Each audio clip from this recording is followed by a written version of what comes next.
Bonjour. Donc moi, ma question s'adresse à Madame Eudes. Peut-être juste vous présenter. Oui, pardon. Aurore avant de- Bézès, Logrami, Loire Grand Migrateur, donc l'autre association sur la Loire. J'étais intriguée simplement par des chiffres qui ont été annoncés. Vous disiez que 52% des cours d'eau étaient en bon état écologique, mais seulement 6 masses d'eau sur 26 sur le Rhône. Ça veut dire qu'à lui seul, il concentre un peu la problématique bon état écologique. Ça marche ? Ouais. Alors 52%, c'est effectivement le chiffre pour le bassin. Donc sur un nombre de masses d'eau, je ne sais plus combien. Tu connais le nombre ? 3000. Effectivement, les masses d'eau du Rhône, il y en a peu en bon état, du fait en fait des problématiques par rapport à la morphologie. Ce que je disais, c'est un fleuve très aménagé et de fait, voilà, il y a beaucoup de pression par rapport à ça. Il y a seulement, je crois, 6 masses d'eau naturelles, les autres sont des masses d'eau modifiées. Donc avec une façon d'évaluer le bon état un peu spécifique, on parle plus de beau potentiel que de bon état. Voilà, mais pour autant, c'est qu'est-ce qu'on peut faire pour améliorer l'état et donc on a de quoi faire encore des projets à mener. Et j'avais une autre question. Dans votre programme ambitieux, là, vous avez 11 ouvrages de programmés en restauration. C'est sur les 180 prioritaires ou c'est sur un autre référentiel ? Et comment vous les avez choisis ? Non, je pense qu'ils font partie de la liste des 180. Donc ils sont choisis sur la base un peu du croisement des différentes stratégies. Il y avait la stratégie de faire remonter l'anguille le plus haut possible sur le Rhône. On voit qu'aujourd'hui, elle remonte jusqu'à Lyon. Et donc, en gros, il y a encore en fait les passes de Valabrègue, de Beaucaire. Enfin, je pourrais vous donner la liste des... Et on regarde aussi, du coup, c'est beaucoup d'ouvrages gérés par la Compagnie nationale du Rhône, donc on regarde aussi qu'est-ce qui est possible et faisable dans les temps impartis avec les budgets. Voilà, mais on a quand même, on peut dire, progressé, aménagé pas mal de passes, mais voilà, il en reste à faire. Et à la moitié du chemin, peut-être, je ne sais pas si on peut dire ça.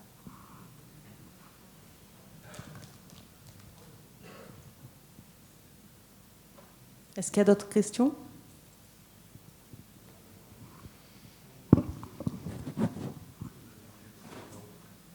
Excusez-moi, Gérard Crespo, vice-président trésorier de la Fédération de pêche de la Drôme. J'ai une question bête. Excusez-moi, mais j'aime bien savoir de quoi on parle. Donc, dans le PNMA, c'est, je crois, Marine. Oui. Vous parlez d'action SMART. Moi, je connais la voiture, je ne connais pas ce que c'est l'action SMART. Il n'y a pas de souci. En fait, donc je suis Bénédicte Valadou, je suis chef de projet sur justement les poissons amphihalins à la direction de la stratégie pour la biodiversité de l'OFB. Et Marine m'appuie notamment en étant la chargée de mission sur le plan national migrateur amphihalin. Donc SMART, en fait, c'est un terme qui vient effectivement de l'Europe. C'est ce que demande en fait l'Union européenne pour tous les plans. Ça veut dire, c'est de l'anglais, mais en gros en français, ça veut dire que ce sont des actions qui sont qu'on peut suivre, qui sont mesurables, qui sont atteignables dans le temps et qui sont réalistes. Voilà. D'accord. Donc on prend le terme dans le sens de l'anglais, quoi. C'est voilà, parce que SMART, ça veut dire suite d'initiales. Ça veut dire intelligent en anglais et ça fait un bel acronyme. Et voilà. On est d'accord. Merci c'est pour beaucoup. Ça. Puisque j'ai le micro, donc Jean-Claude Monet, vice-président de MRM et de la Fédération de la Drôme. J'ai entendu parler, alors qu'on ne veut pas en parler, par l'Adréal, de l'esturgeon. C'est quelque chose qui me tient à cœur souvent. J'en parle. J'ai été président également de MRM. Nous avions fait une petite étude sur le Rhône à une époque, en 2003, il me semble. Et l'esturgeon, bien entendu, à l'époque, on n'avait pas de possibilité, a priori, à ma connaissance, de le réintroduire, compte tenu qu'on n'arrivait pas à sa reproduction d'alevin. Aujourd'hui, alors je rappelle à tout hasard, au risque peut-être de me tromper sur les dates, que jusque dans les années 1970, il était présent sur le Rhône. C'est pas si vieux que ça. Pour les jeunes, c'est peut-être vieux, mais pour un vieux comme moi, c'est pas si vieux que ça. L'esturgeon est un poisson qui valoriserait le bassin du Rhône formidablement. Aujourd'hui, il est, à ma connaissance aussi, il a été reproduit, il s'est reproduit, ils ont réussi à le faire reproduire, les Albins, en Aquitaine ou dans ces coins-là. Et en tout cas, il a été réintroduit sur la façade atlantique. Est-ce qu'on n'oublie pas ça? Est-ce qu'il y a une possibilité, à un moment ou à un autre, de penser à ça? Alors, je suis heureux aussi qu'il y ait quelqu'un qui remplace Mme Longjaret. Voilà, merci. Pas forcément avec la même acuité technique, mais bien, bon. Ça viendra peut-être, oui. Alors, j'ai effectivement recherché dans les archives des plagiépomies antérieures à quel moment on a cessé de parler de l'esturgeon dans le plagiépomie. Je crois pas me tromper si c'est celui qui s'achevait en 2009, qui a... Ceux d'après ont résolument oublié d'en parler, ou volontairement ou pas, mais en tout cas acté le fait que c'était plus dans les priorités en tout cas du plagiépomie, qui voulait se concentrer sur des espèces qui étaient encore présentes sur le bassin en Méditerranée, dans des situations qui n'étaient pas forcément les plus favorables et qui ne le sont toujours pas. Alors, moi je ne suis pas connaisseur de ce que vous évoquez en termes de repeuplement, etc. Mais j'ai entendu parler de ce genre de débat il y a quelques années de ça. Mais aujourd'hui, je veux dire, on a beaucoup à faire déjà sur les espèces comme l'anguille, par exemple, qui est dans une situation très fragile.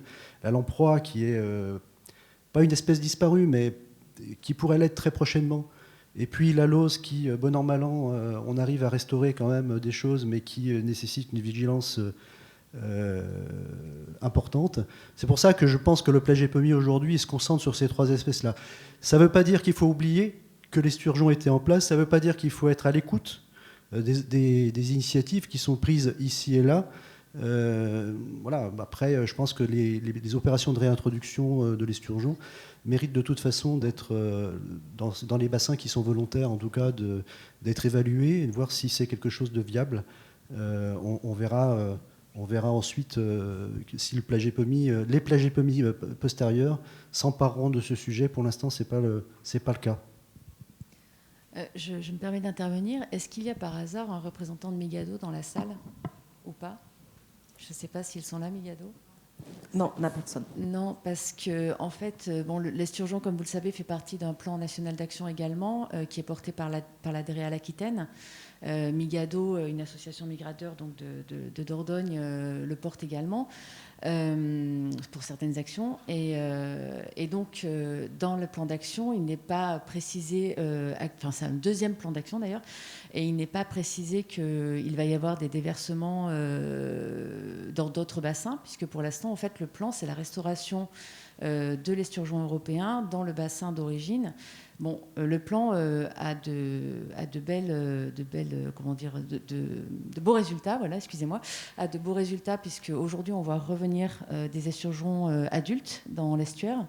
Je pense qu'il ne faut pas aller trop vite pour aller dans tous les bassins où l'esturgeon était déjà présent il y a quelque temps. Je pense qu'il faut laisser mûrir ces plans. Le premier plan a bien fonctionné, le deuxième plan est en cours.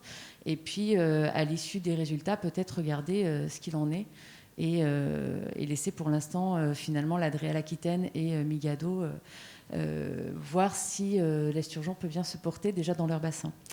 Merci. Juste une question. Est-ce que vous avez toujours les zones de nurserie, enfin de nourricerie? Parce que nous, ça a été notre problématique sur la Loire. On a perdu l'esturgeon, mais on a aussi perdu son milieu de vie. Et donc les espoirs chez nous sont très faibles. Donc ça veut dire que côté méditerranéen, même si ce n'est pas pour tout de suite, est-ce que déjà son habitat de vie est préservé? A priori, c'est l'étude que nous avons faite à MRM dans les années 2003. Je me rappelle que exactement ça. 2003-2006. Donc, a priori, le Rhône, oui. Oui. C'est vrai qu'on a des éléments concernant les habitats, notamment sur la partie aval du bassin rhodanien. Mais c'est ce qu'on avait dit aussi, c'est qu'on attendait le retour d'expérience. C'était par rapport à la stratégie qui était évoquée vis-à-vis des plages épomies. Et c'est la raison pour laquelle, effectivement, l'espèce n'a pas été introduite dans les 2 derniers plages épomies. C'est le fait qu'on attendait le retour d'expérience vraiment des plans sur notamment Garonne-Dordogne pour pouvoir envisager la réintroduction de l'espèce en Méditerranée avec justement tenir compte de l'évolution des habitats. Donc on a des informations qui datent maintenant de plus de 10 ans, donc qui mériteraient aussi d'être potentiellement réactualisées, mais on ne l'oublie pas, et effectivement, ça a été à juste titre relevé par la CRMNA. Et à mon avis, je pense que pour le plage épomis suivant, peut-être que c'est quelque chose qui sera concrètement à envisager en termes de stratégie d'action, étant donné qu'on aura effectivement un retour d'expérience beaucoup plus probant sur les plans qu'a évoqué Bénédicte. On avait Eric, une question. Oui, bonjour à tous. Eric Fintin, donc professeur au Muséum d'histoire naturelle, basé à Dinard. Donc, je travaille sur les poissons migrateurs depuis un certain nombre d'années. Merci pour les présentations que j'ai trouvées vraiment très instructives. Et j'ai une interrogation générale, c'est que finalement, dans ce qui a été présenté sur les actions, on va dire locales, même si le local est d'une très grande surface, pour ce qui concerne notamment le Rhône, j'ai été frappé par 2 choses. C'est qu'on parle de poissons migrateurs diadromes, et puis les actions en mer, finalement, elles apparaissent pas dans vos projets.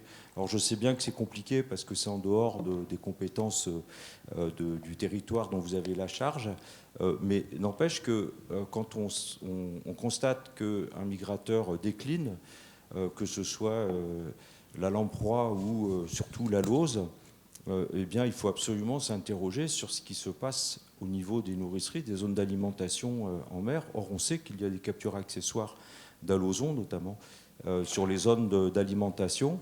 Et ça, je suis vraiment frappé qu'il n'y ait pas plus de réflexion sur le milieu marin. C'est la première chose. Et puis la deuxième chose, alors il y en a 3 choses. La deuxième, c'est que je suis également frappé quand je vois quand j'entends que la qualité de l'eau s'améliore. Ce qui est une chose, c'est vrai, quand on prend les indicateurs que vous avez cités, évidemment, ça s'améliore, il n'y a rien à dire là-dessus. Mais quand on s'intéresse au niveau de contamination des poissons diadromes, notamment pour ceux qui sont catadromes, c'est-à-dire qui vont grandir, c'est l'anguille qui va grandir en rivière, ou le flé plus bas en aval, eh bien, ou bien l'esturgeon qui n'est plus là, mais qui passe un peu plus de temps dans les cours d'eau, en tout cas dans les estuaires, eh bien, c'est une autre histoire.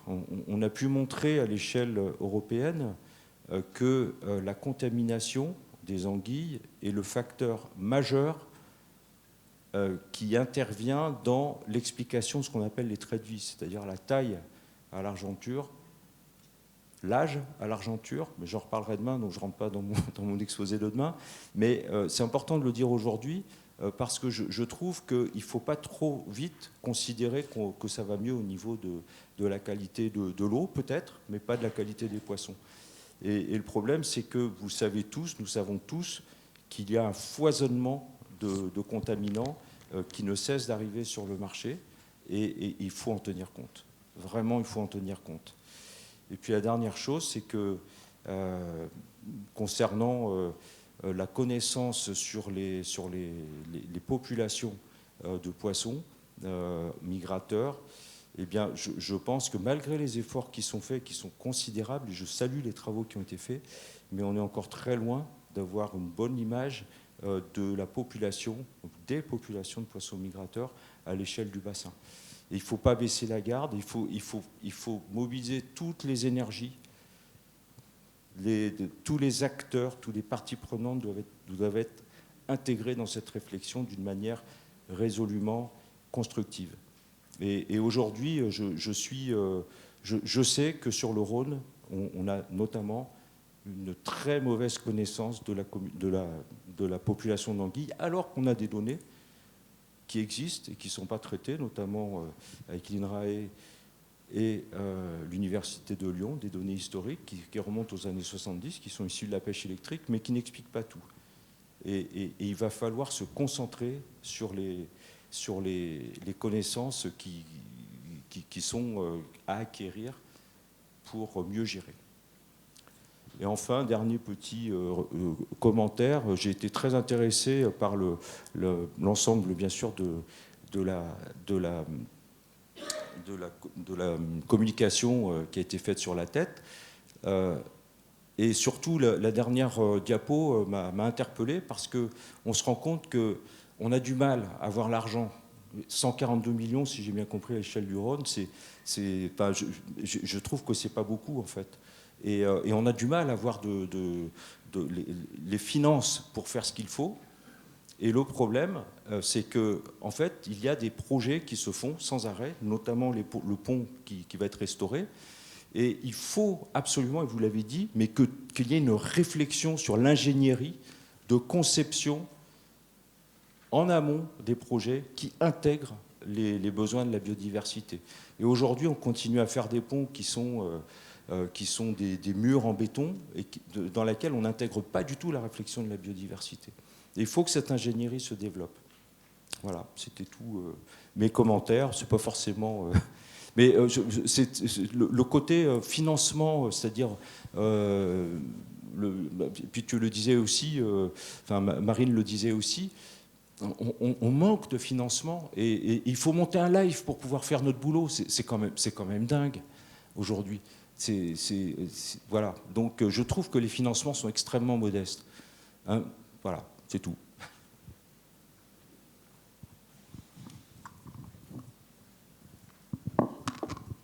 Je vais répondre à un certain nombre de ces informations. Je vais commencer par la fin. Quand même, 500 millions sur un bassin, dire que c'est modeste, et aller expliquer ça à l'homme de la rue, enfin bon voilà, quoi. Il y a quand même... faut remettre les choses en perspective, quoi. 500 millions d'euros sur Méditerranée-Corse pour la restauration des milieux tout compris, moi je ne trouve pas que c'est modeste.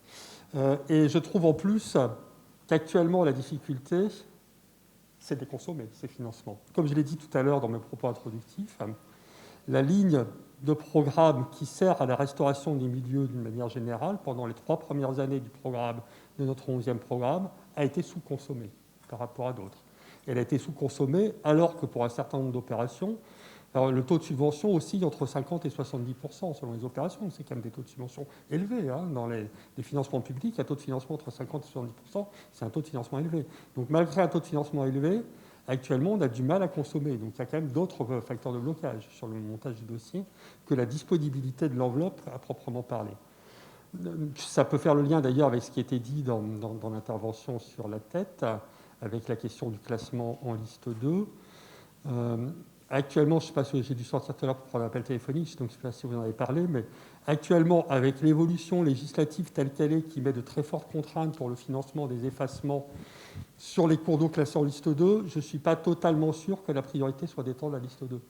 Parce que si on étend la liste 2, on étend aussi la zone d'application de l'amendement Moulin de la loi climat résilience qui restreint quand même très largement la possibilité de faire des effacements, quoi. Donc c'est quand même quelque chose à revoir en tête sur le cadre général, qui là n'est pas une difficulté d'ordre financière, mais qui est une difficulté d'ordre législative, qui avec donc forte restriction mise aux effacements de moulins en liste 2, mais aussi d'ouvrages avec la nécessité de prendre en compte tous les usages potentiels, ce qui peut nous emmener très loin. Sur la mer, c'est bien un sujet de préoccupation fort pour l'agence aussi. On est très présent sur la mer Méditerranée, sur la restauration des milieux en mer Méditerranée, mais évidemment dans les limites de notre compétence, et donc essentiellement sur les milieux côtiers. Pas tout à fait exclusivement, il y aurait des nuances.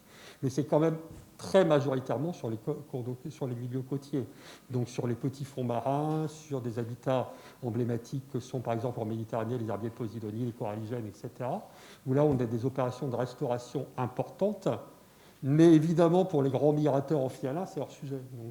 Donc on fait des choses sur la mer, mais on fait des choses dans notre périmètre administratif, qui est quand même essentiellement en mer, les milieux côtiers et les petits fonds marins. On est quand même très actif aussi sur les lagunes, ce qui évidemment est à l'interface terre-mer, sont des milieux essentiels pour un certain nombre d'espèces, dont évidemment les anguilles. Et là, pour le coup, c'est un territoire tout à fait prioritaire pour nous.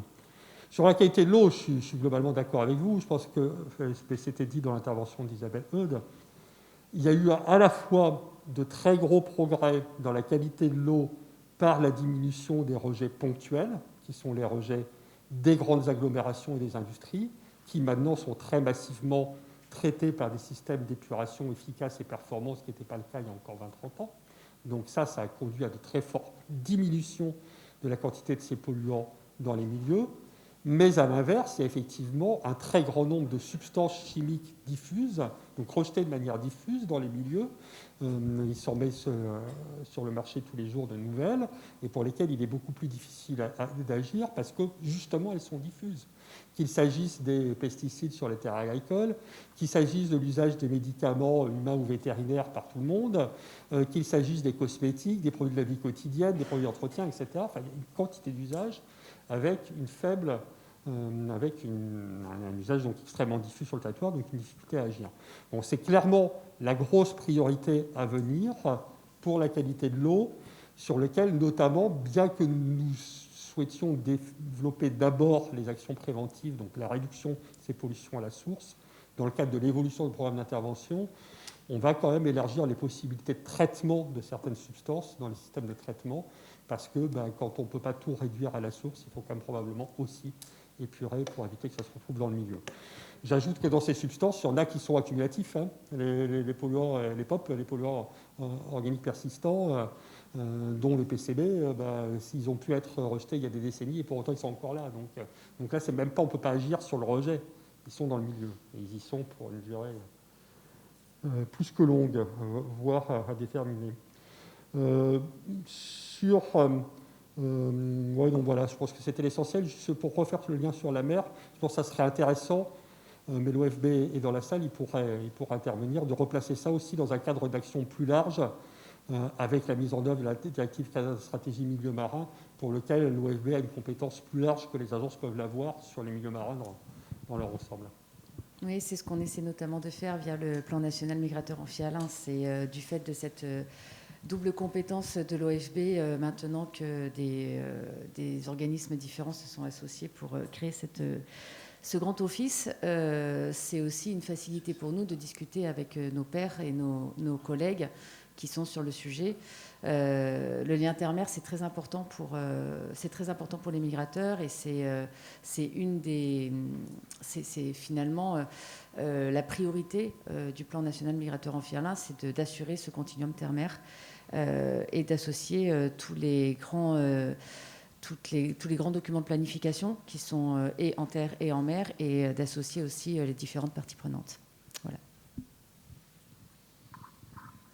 Juste pour compléter ce qui vient d'être dit concernant la qualité des cours d'eau, il faut pas perdre de vue, et Ava, tu l'as très bien souligné, le lien qu'il y a entre la qualité physico-chimique des cours d'eau et donc des habitats avec la gestion quantitative.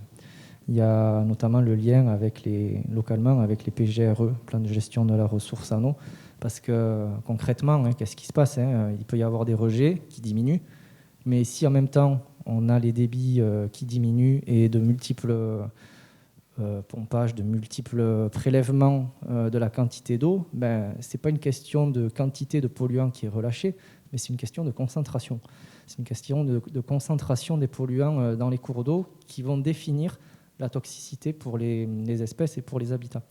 Donc il y a vraiment ce lien qui est hyper important et qui, je pense, est un enjeu aussi de demain de la gestion, de la gouvernance des outils de gestion locale et de bassin, qui est le lien entre le plan de gestion de la ressource en eau et la qualité des milieux et des habitats. Oui, je reprends la parole par rapport aux contaminants. Le problème, c'est qu'effectivement, on met beaucoup de moyens pour les traiter, pour traiter une fois que c'est dans la flotte, et ça, c'est bien. Mais le problème, c'est la source. C'est-à-dire que, en gros, on constate qu'il y a un certain nombre de contaminants qui sont concentrés dans les poissons. C'est des éléments traces, c'est des contaminants organiques, dont certains très anciens. On trouve toujours du DDT dans les poissons. Et donc, le problème, c'est de tracer jusqu'aux sources. Alors, on sait maintenant un petit peu mieux comment tracer, je veux dire, l'origine des polluants qui sont trouvés dans l'eau et les organismes. Mais c'est là qu'il faut agir, c'est-à-dire au niveau des sources. On les connaît, il ne faut pas se voiler la face. Mais en gros, c'est surtout, je sais qu'il y a des travaux qui sont faits là-dessus, mais en fait, il faut retrouver quels sont les contaminants qui sont les plus, on va dire, délétères pour les cycles biologiques des organismes qui nous intéressent, migrateurs en l'occurrence, pour ce colloque. Et une fois qu'on a identifié quels sont les principaux problèmes, c'est là qu'il faut agir à la source. Et les sources sont compliquées à trouver parce qu'elles ne sont pas toujours locales. Ça passe par les aérosols. Donc c'est un problème qui dépasse à chaque fois les frontières des bassins versants et qui nécessite que le débat soit replacé à l'échelle adaptée.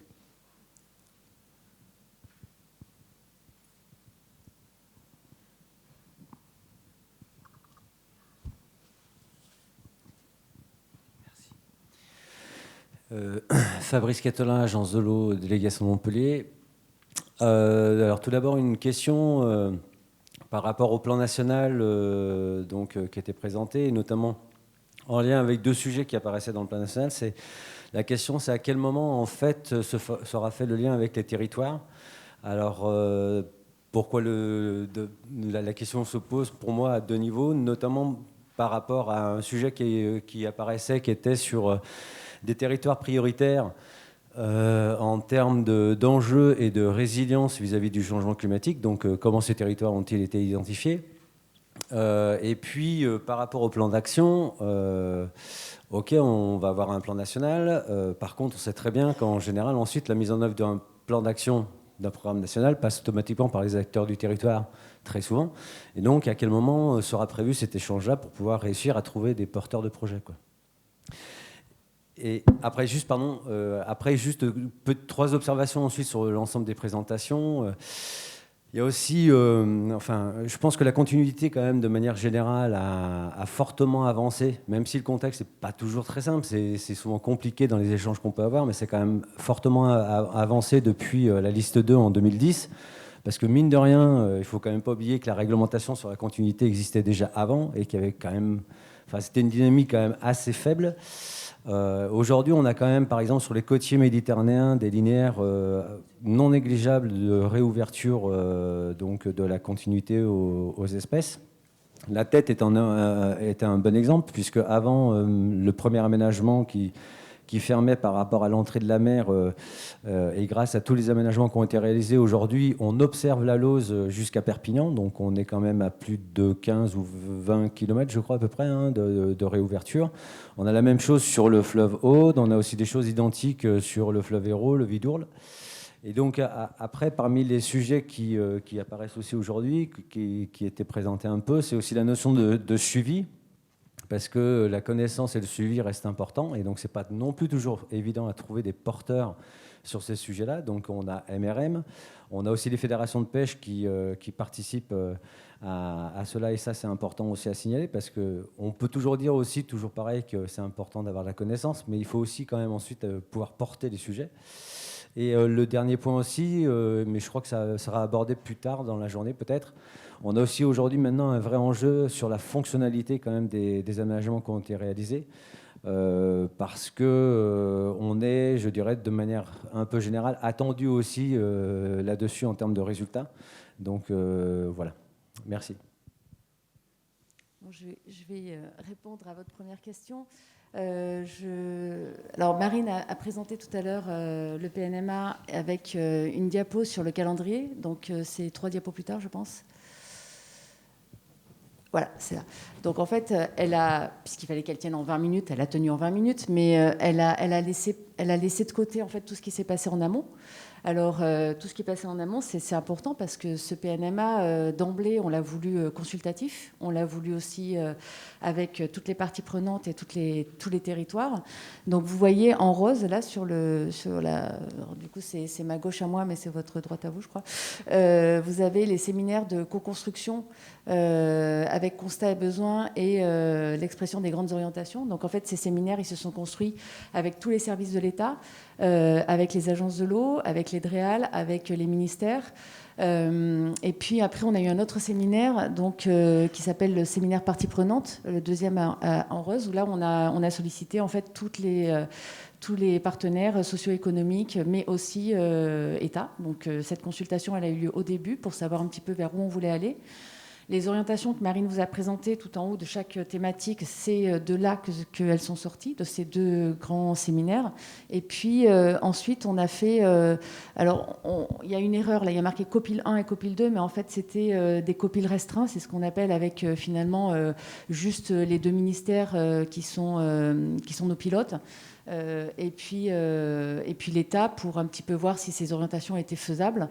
Et une fois qu'on a consolidé ces grandes orientations, on est passé à l'étape de mettre en place un copil tel que tous les copiles sont, c'est-à-dire avec l'ensemble des partenaires qui ont envie de travailler sur cette thématique. Voilà, donc oui, tous les territoires ont été consultés via les services. Et puis oui, vous avez raison. Évidemment qu'il y a certaines actions qui sont des actions qui devront être déployées sur du local, mais l'ambition du PNMA, c'est pas de faire les actions du COGEPOMI et de pas reprendre ce que fait le COGEPOMI. C'est vraiment de regarder là où il y a des trous dans la raquette et de voir ce qu'on peut apporter. En plus, en ayant une vision un petit peu plus élargie, en prenant une hauteur de vue à l'échelle nationale. Donc, quand on parlait d'actions relatives à l'habitat et aux continuités, ces actions-là, en fait, l'OFB a identifié comme finalement pilote plutôt les STB, pour un petit peu identifier, au regard de ce qui se passe dans les plans locaux, comment en fait ces territoires qui sont, donc on les a appelés territoires à enjeu face au changement climatique, pouvaient être finalement, comment on peut dire, déployés. Parce que justement, ils ne pourront pas être des cours d'eau qui sont indépendants des cours d'eau qui sont déjà identifiés comme prioritaires dans les COGEPOMI. Ça, c'est une évidence. Et puis, sur les habitats et continuités, encore, il faut quand même préciser que comme on est à l'échelle nationale, on voudrait plutôt des types de sites qui soient finalement laboratoires. C'est-à-dire, on essaye des choses. Donc on met des fonds sur des sites particuliers et on voit s'ils sont reproductibles et diffusables, et ce qui est vraiment demandé en général de toute façon par la Commission européenne si on passe par le bien life. Il faut vraiment de l'innovation, du reproductible et du diffusable.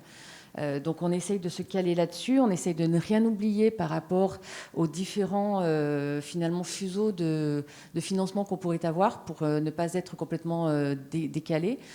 Mais voilà, pour répondre à votre question, si les territoires sont inclus, ont été présents dès le début, et on compte sur les territoires aussi pour pouvoir décliner ces options opérationnelles, mais surtout laboratoires en fait. Voilà. Peut-être juste un petit complément. Donc, je pense qu'on est tous d'accord, c'est que il y a une articulation qui est nécessaire et il faut la voir, et c'est ce qui est prévu entre ce plan national et les politiques qui sont menées dans les bassins au travers, qui sont pilotées par cette instance de gouvernance POMI qu'on appelle le comité de gestion, le COGEPOMI. Moi, ça me semble effectivement nécessaire qu'il y ait cette articulation, et ça me semble aussi nécessaire que le COGEPOMI soit aussi dans le jeu, aussi dans la boucle de toute la mise en œuvre de ce PNMA, parce que c'est quand même l'instance de gouvernance POMI du bassin, avec des acteurs qui ont l'habitude de travailler ensemble sur une politique qui est très partagée aujourd'hui, qui est efficace au sens où ça marche bien, pas suffisamment efficace pour les poissons migrateurs malheureusement. Voilà, donc un petit message pour dire qu'effectivement, au-delà de l'association de tous, et c'était nécessaire, et le fait qu'on doit être complémentaire entre les politiques bassins et la politique nationale, c'est dans la mise en œuvre de tout ça que la gouvernance POMI soit bien intégrée.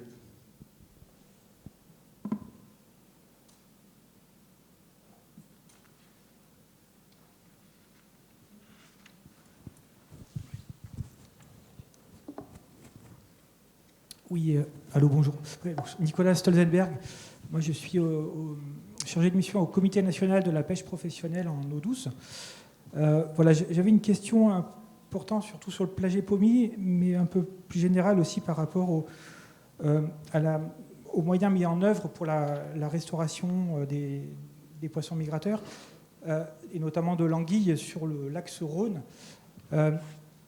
Voilà, il se trouve que la pêche professionnelle, hein, qui était présente, la pêche professionnelle des poissons migrateurs, d'une manière générale, est contrainte par un certain nombre de restrictions depuis un certain nombre d'années, notamment sur l'anguille, avec le plan de gestion de l'anguille. Et en fait, elle se retrouve à ne plus pouvoir exercer son activité sur le fleuve Rhône suite à la levée des interdictions PCB. En fait, c'est une activité qui est ancestrale, hein, qui est présente depuis des millénaires, cette pêche professionnelle ou cette pêche vivrière, hein, plutôt pêche nourricière aussi. Et on se retrouve, en fait, c'est une activité dont les champs d'activité en fait, ont été complètement pillés par les aménagements et par l'ensemble des aménagements des cours d'eau, des fleuves, les pollutions et l'ensemble des autres acteurs, hein, qui sont liés au développement de l'activité humaine sur les bassins. Donc cette pêche professionnelle se retrouve actuellement, comme je le disais, ne peut plus exercer son activité de pêche de l'anguille, mais en fait, pour nous, pêcheurs professionnels, il y a des questions quand même qui nous semblent insuffisamment traitées ou insuffisamment résolues par les politiques de gestion, et notamment le plaget POMI. En fait, au regard des connaissances disponibles actuellement, de l'état de l'art scientifique, etc., il nous semble que les progrès accomplis depuis la stratégie migrateur de 2009 sur l'axe Rhône ne nous semblent pas suffisamment justifiés ou étayés. Par exemple, concernant la restauration de la montaison de l'anguille sur l'axe Rhône, alors oui, il y a des investissements importants qui sont mis en œuvre, il y a des passes à anguilles qui fonctionnent, etc. Mais on n'a pas d'éléments pour en apprécier l'efficacité. Sur la dévalaison, écoutez, elle est très peu traitée en fait, hein, c'est traité extrêmement à la marge. La mortalité des anguilles dévalantes n'est pas traitée sur le Rhône, et on ne se pose même pas la question de savoir comment est-ce qu'on pourrait faire, alors qu'il existe des techniques disponibles et voire des moyens de compensation. Il y a également, comme le rappelait Éric Fintin, un souci sur la connaissance de l'état des populations d'anguilles sur le Rhône. Voilà, le tableau de bord du plaget POMI ne présente pas de données précises. On est dans de l'approximatif. On ne sait même pas jusqu'où les anguilles remontent. Elles ne remontent pas jusqu'à Lyon, contrairement à ce qui a pu été dit. Elles ne peuvent pas remonter naturellement, ou alors vraiment dans une quantité très très faible. Également, l'impact de la pêche professionnelle qui a été interdite n'est pas du tout évalué. On ne sait pas, il n'est pas relativisé par rapport aux autres causes de mortalité. Et voilà, c'est quelque chose qui n'est pas acceptable pour la profession, qui demande que soient mis des moyens pour justifier l'utilisation des meilleures techniques et des connaissances disponibles pour la gestion de l'anguille, sachant qu'il faut bien entendu garder que le coût soit proportionnel et acceptable. Il nous semble que les dépenses d'argent public de l'agence de l'eau, notamment, qui sont très importantes, mériteraient peut-être, sur cette question-là, devraient pouvoir être justifiées et un peu mieux étayées pour voir si elles sont bien utilisées avec la meilleure efficacité possible. Voilà.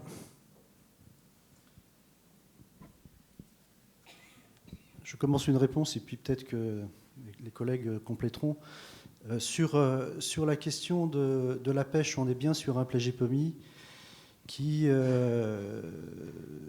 un document qui va être adopté par le COGEPOMI, qui recherche l'équilibre et l'efficacité dans la politique qu'il mène.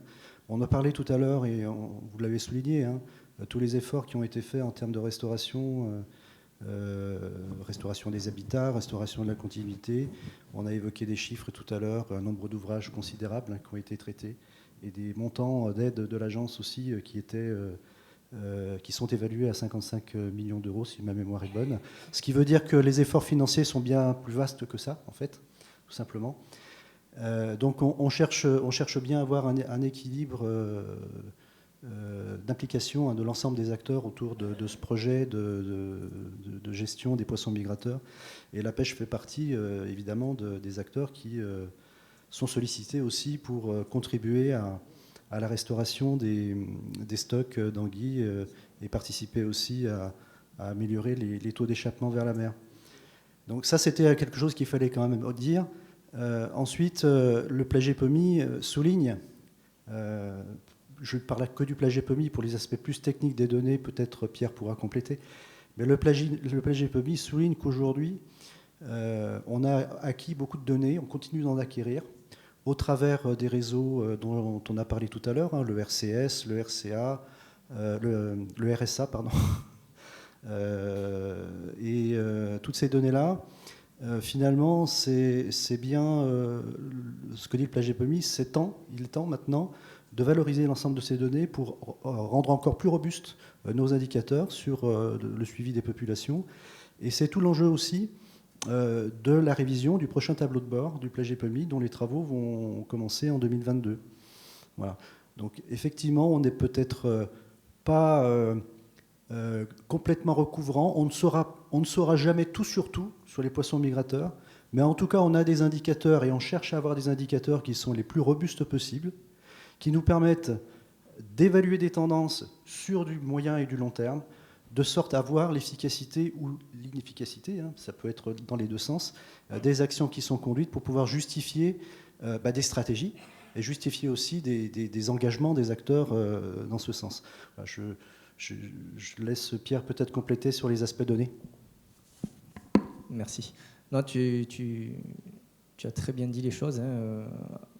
Je vais rappeler tout d'abord un des objectifs prioritaires du PLAGEPOMI en termes de suivi, c'est d'établir des indicateurs d'évolution des tendances, donc des tendances de l'État, des populations.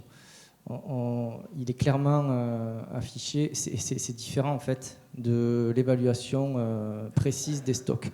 Comme tu l'as très bien dit, on ne peut pas tout savoir sur tout, il y a des priorisations à faire et le choix a été fait effectivement de mettre en place des indicateurs de l'évolution de l'état des populations.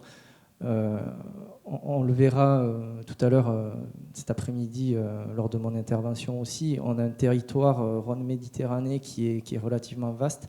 Le PLAGEPOMI, ce n'est pas que le bassin versant du Rhône, c'est aussi toute la multitude de fleuves côtiers méditerranéens qui donc, bordent la Méditerranée. Il y a des priorisations qui ont été faites et vis-à-vis de cette largeur de territoire, des contextes locaux différents, voilà, le travail de mise en place d'indicateurs, il est costaud. C'est vraiment un gros chantier qui a été initié dans le cadre de l'Observatoire des poissons migrateurs.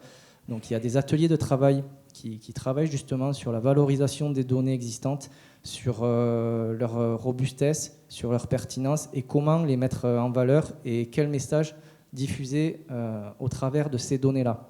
Donc ça, c'est un travail qui est fait dans le cadre de l'Observatoire des poissons migrateurs, qui est l'outil, l'interface quelque part de la restitution des données issues de la mise en œuvre du Plagépomie. Donc, pour revenir sur le Rhône, hein, c'est vraiment le territoire qui a été ciblé par la question, il y a effectivement 3 premiers aménagements du Rhône, CNR, donc, qui sont équipés de passe-pièges à anguilles, qui donnent un indicateur, et ça on le voit au travers de l'analyse des données, qui est représentatif du recrutement du bassin rhodanien. On est vraiment à la porte d'entrée du Rhône. C'est représentatif du recrutement en anguilles du bassin du Rhône. Donc ça, c'est quelque part, ce recrutement-là, c'est la restitution quelque part de l'état de la population. Le stock, enfin c'est pas le stock, c'est vraiment l'évolution de la quantité de civelles qui remontent, qui rentrent dans le Rhône. C'est représentatif de l'état de la population de Méditerranée. Alors quand je dis que c'est représentatif, c'est que ça complète les autres indicateurs de recrutement que l'on dispose sur le bassin Rhône-Méditerranée. Je pense notamment à la lagune du Vacarès. Et bon, je vous invite à ceux qui le souhaitent à participer aux ateliers observatoires que l'on conduit maintenant chaque année MRM pour justement travailler sur ces indicateurs-là. Mais on a montré que concernant le recrutement, eh bien, cet indicateur-là était robuste et collé complètement avec les autres descripteurs qu'on a, notamment sur la lagune du Vacarès, voilà, où les tendances elles sont vraiment les mêmes. Donc il y a cet aspect indicateur qui est relativement robuste en termes de recrutement. Et puis il y a effectivement les données de pêche existantes qui ont été soulignées par Eric tout à l'heure. Il y a des données qui existent, historiques, des données de suivi qui existent, qui à ce jour ne sont pas valorisées, c'est vrai. On parle notamment du RCS-RSA, et ça a été justement souligné par le projet de Plagépomie. C'est un des objectifs du projet Plagépomie 2022-2027 que de travailler sur la valorisation de ces données, leur intégration et la mise en place d'un indicateur de reconquête des milieux, notamment sur les fleuves côtiers méditerranéens, encore une fois, et puis le bassin du Rhône. Voilà. Donc, au final, l'objectif, c'est bien d'avoir une vision la plus pertinente possible avec les moyens dont on dispose, parce qu'encore une fois, on ne peut pas tout faire et tout suivre partout. Et cette stratégie-là, elle a été construite de façon collégiale. Il y a eu des ateliers de travail qui ont été menés dans le cadre de la construction du Plagépomie, à laquelle l'ensemble des partenaires a été convié et a participé. Il y a eu une forte mobilisation autour de ce projet-là et qui a conduit justement à la proposition de dispositifs de suivi 2022-2027 telle qu'elle existe aujourd'hui. Et juste pour compléter par rapport à la pêcherie professionnelle, il y a un indicateur qui nous semble, et je pense que ça on le partage de façon très collégiale, qui semble très important en termes justement de l'état du stock d'anguilles sur le bassin du Rhône, c'est la dévalaison. Et il y a un projet notamment en lien avec les pêcheurs professionnels qui est de mettre en place des filets guidots tels qu'ils sont mis en place sur la Loire. Donc c'est pour l'instant un projet en cours de construction qui sera, on l'espère, s'il aboutit, un indicateur très pertinent justement sur la productivité du milieu en anguilles argentées, qui intègre quelque part un petit peu toutes les pressions qu'il peut y avoir sur la population d'anguilles. À savoir, ça intègre l'aspect recrutement, donc, et également croissance et survie des individus au cours de leur vie continentale, production d'anguilles argentées, dévalaison, en lien avec aussi les mortalités, avec les aménagements hydroélectriques. Et donc, on a beaucoup d'espoir sur la mise en place d'un tel indicateur qui serait vraiment une véritable plus-value sur le bassin du Rhône. Voilà.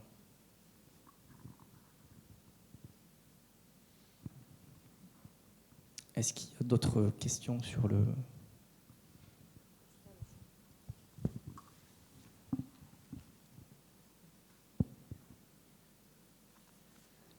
Bonjour à tous. Je vous remercie pour toutes ces présentations. Je me présente, je suis Bertrand Chalut, donc, de la Compagnie nationale du Rhône. Je suis porteur de projet d'ouvrages de continuité.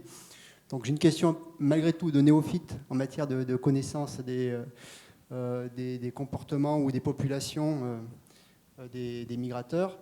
On a noté et on note sur les ouvrages de continuité qu'on réalise, qu'on conçoit, qui sont des ouvrages pour la plupart multi-espèces, effectivement qu'il y a des grosses populations d'anguilles qui remontent, donc c'est très satisfaisant, enfin, de ce que j'ai pu observer. Concernant les aloses, effectivement, il y en a un petit peu moins, et on a souligné que pour la lamproie, par contre, il y avait vraiment un gros problème, en tous les cas, un dénombrement bien moins élevé, voire très peu d'observations, voire pas d'observations sur la lamproie. Donc, on peut se poser la question, est-ce que les passes qu'on réalise sont inefficaces, ou est-ce qu'il y a autre chose? Et du coup, c'est un ensemble de choses, je pense, qui font qu'on observe peu ou pas de lamproie. Et la question est toute bête, c'est je voulais savoir tout simplement s'il y a eu un diagnostic qui a été fait. On a parlé tout à l'heure de l'état des populations à l'interface fleuve-mer. Est-ce qu'il y a un diagnostic qui a été mené? Est-ce que l'enjeu en vaut la peine, quitte à choquer peut-être certaines personnes dans la salle? Mais j'ai noté que le pêcheur professionnel parlait plus d'anguilles que de lamproie. Et est-ce que c'est en projet? Est-ce que ça existe déjà, mais ça mérite d'être complété? Puisque j'ai également noté qu'au niveau de la connaissance, il y avait encore une bonne marge de progression sur tout ça. Voilà. Et puis j'imagine que ça fait quand même un moment qu'il y a un bon nombre de plans d'action qui sont menés, qu'on peut saluer, je pense aussi aujourd'hui ici. Et la question, oui, c'est vraiment, est-ce que l'enjeu en vaut la peine? Et deux, est-ce que finalement on a déjà un pré-diagnostic qui a été réalisé par rapport à ça? Bon, je pense que je vais apporter un petit élément de réponse. Donc, pour recontextualiser l'état de la population de lamproie, c'est depuis 10 ans, comme dirait Jean-Marie Bigard, l'encéphalogramme de la grenouille, c'est-à-dire que c'est plat et proche de zéro. On est à quelques individus observés qui sont par an. Quand on arrive à en observer de manière, j'ai envie de dire, certifiée, je pense notamment vidéocomptage, photos à l'appui. Pour l'instant, ce sont des observations, des témoignages de capture qu'on prend aussi en compte. Mais quand on arrive à le certifier, on est content. Donc voilà, la population de lamproie marine en Rhône Méditerranée, elle est en état critique. Elle est vraiment en état critique d'extinction. Donc pour l'instant, la stratégie, c'est de renforcer les moyens pour pouvoir recueillir des informations de présence. Donc c'est une veille, c'est clairement une veille sur le bassin Rhône Méditerranée qui se concrétise par tout le dispositif qui existe pour les autres espèces, notamment vidéocomptage. Également citer le réseau ADN environnemental qui est déployé sur l'ensemble du bassin pour espérer recueillir des informations de présence ADNE de lamproie, en tout cas sur certains secteurs clés favorables à la reproduction. Il y a aussi des prospections visuelles sur les frayères potentielles, donc c'est-à-dire les secteurs favorables à la reproduction sur lesquels notamment on sait qu'il y a eu de la reproduction historique, donc assez en aval sur les bassins versants. Donc le réseau de suivi, il n'oublie pas la lamproie, il renforce même les moyens, mais j'ai envie de dire, le diagnostic, il est difficile aussi à établir dans le sens où on a au zéro individu, on est à 1-2 individus, donc faire des actions de connaissance spécifiques sur l'espèce, c'est difficile parce qu'il nous faudrait des sujets. Donc il y a ça. Après, je vais souligner aussi le fait qu'il y a eu une tentative de construction d'un LIFE l'emploi à l'échelle Méditerranée avec des confrères, des structures scientifiques qui sont en Espagne et en Italie. Et ce projet-là, il y a une tentative de relance actuellement, notamment via le PNMA. Je sais qu'ils ont essayé de prendre contact avec l'OFB en ce sens, pour pouvoir justement essayer de faire un diagnostic de l'état des connaissances et des enjeux en Méditerranée. Voilà, avec pour perspective long terme, pourquoi pas envisager la faisabilité d'une réintroduction de l'espèce sur le bassin. Voilà, donc il y a quelque chose qui potentiellement va se construire en ce sens, mais une des questions phares que l'on se pose et qui va régir un petit peu les démarches pour la suite, c'est est-ce que la lamproie marine qui est présente en Méditerranée, c'est la même espèce génétiquement, est-ce qu'elle est proche de la lamproie de souche atlantique? En fait, voilà, cette question-là, elle va régir la faisabilité d'une éventuelle réintroduction via des individus de la façade atlantique en Méditerranée. Voilà, donc il y a un enjeu réintroduction, connaissance de l'état de la population qui est vraiment en état critique actuellement, mais un réseau de suivi qui reste en place. Merci.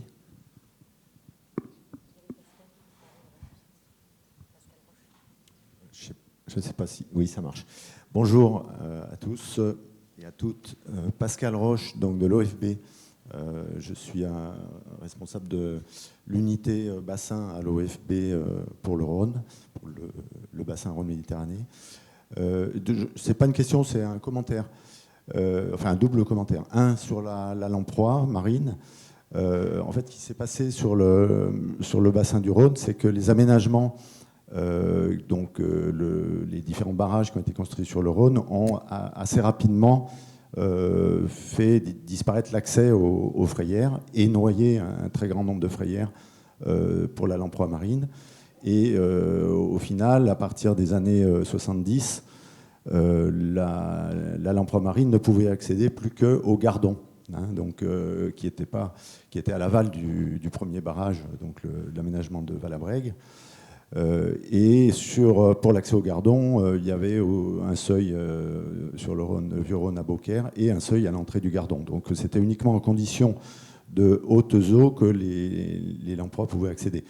Donc le déclin de la population, il est déjà ancien, et je pense que les problèmes de continuité aujourd'hui, ils sont pris en compte pour cette espèce, mais on arrive un petit peu tard, je pense, sur le bassin. Ceci étant, on les prend en compte puisque, par exemple, au niveau des écluses de navigation, quand les premiers plans migrateurs ont commencé, on s'est intéressé à la lauze, mais pas à la lamproie. Or, la lamproie marine migre essentiellement la nuit, et les éclusées qui ont été mises en place spécifiquement pour la lauze étaient des éclusées diurnes. Donc, les aloses restaient bloquées à ce niveau-là. Ça, c'était pour la lamproie. Maintenant, en ce qui concerne l'anguille, en termes de stratégie, lorsque les premiers plans migrateurs ont été faits, et en lien aussi avec les SDAGE, il y avait des ambitions dans le premier SDAGE Rhône-Méditerranée très importantes et assez irréalistes de mon point de vue sur le gain de linéaire possible pour ces espèces. Et effectivement, à cette époque, mais alors ça remonte aux années 90, on prenait très mal en compte la dévalaison, la possibilité de dévalaison. Et nous, on a fait un calcul sur les risques de mortalité dans les turbines hydroélectriques du Rhône, et on s'est vite rendu compte que ça ne servait à rien de faire monter l'anguille jusqu'à ses limites historiques, qui étaient du côté du lac, du côté d'Aix-les-Bains, puisqu'il y avait une chute naturelle sur le Rhône un petit peu en amont. Et on a proposé de limiter la zone d'action anguille, et donc zone d'action à long terme, à péage de Roussillon, donc ça fait à peu près 250 km de fleuve sur les 500 qu'il y a jusqu'à la Suisse. Tout ça pour limiter le nombre d'usines à passer en dévalaison. sachant que sur les grandes turbines du Rhône, on n'est pas à ce jour capable de proposer des solutions qui soient réalistes en termes économiques, parce qu'il faudrait complètement refaire les usines hydroélectriques. Du coup, la stratégie de limitation de l'anguille vers l'amont, elle visait à privilégier l'accès aux affluents et à un certain nombre d'affluents, et prenait aussi une deuxième problématique en compte, d'une part les risques de mortalité en dévalaison, mais aussi les pollutions dont on a parlé tout à l'heure, ces pollutions qui finalement affectent la survie de l'anguille, puisqu'à la différence des autres espèces amphihalines sur le bassin, elle reste longtemps en rivière. Donc si elle reste longtemps dans le Rhône, qui est quand même l'axe le plus pollué sur le bassin, et tout le monde connaît la présence des PCB sur le bassin, et l'anguille est un poisson qui accumule beaucoup les PCB. Les PCB ont un effet très important négatif sur la reproduction, sur les capacités de reproduction. Du coup, on avait tout intérêt à privilégier l'accès aux affluents, en sachant que les affluents sur le bas et le moyen Rhône sont quand même assez peu pollués, en tout cas en PCB, un peu plus en matière de pesticides pour les bassins qui sont très viticoles, où on a beaucoup d'agriculture. Mais d'autre part, on n'a pas beaucoup de grosses usines hydroélectriques sur ces bassins, ce qui permet de traiter la dévalaison par des griffines, ce qui est fait à chaque opportunité, et notamment dans le cadre des listes 2. Donc, je voulais juste préciser cette stratégie pour l'anguille qui prend bien en compte, depuis le deuxième stage, les problématiques de dévalaison et les problématiques de polluants et de micropolluants. Alors c'est vrai qu'aujourd'hui, les micropolluants, ce n'est pas seulement les PCB et le mercure, il y a beaucoup de polluants émergents, mais ils sont surtout, les origines sont surtout au niveau des villes, des grandes villes. Donc là aussi, éviter aux anguilles de rester trop dans le Rhône, c'est quand même aussi une stratégie qui est payante. Si on peut accéder à des affluents comme la Drôme, l'Ardèche, le Gard, la Cèze, tout ça, pour l'anguille, c'est des milieux très intéressants, puisqu'ils sont moins pollués. Et puis, j'oublie pas les fleuves côtiers, on a eu un exposé sur la Tête, les fleuves côtiers, et pas seulement les axes. Quand on parle de la Tête et de la dégradation de l'habitat dans la Tête, il faut penser que la continuité sur l'axe Tête, il est très important pour accéder aux affluents de la Tête, dans lequel on n'a pas forcément les mêmes dégradations. Et l'anguille est un poisson qui peut coloniser beaucoup de petits cours d'eau. Et c'est comme ça qu'on peut aussi avoir des gains d'habitat sur des zones de qualité correcte. Avec bien sûr un bémol pour toutes les zones de viticulture, et en espérant que l'agriculture biologique se développe pour que ces zones soient moins polluées. Merci. Donc, il est midi passé.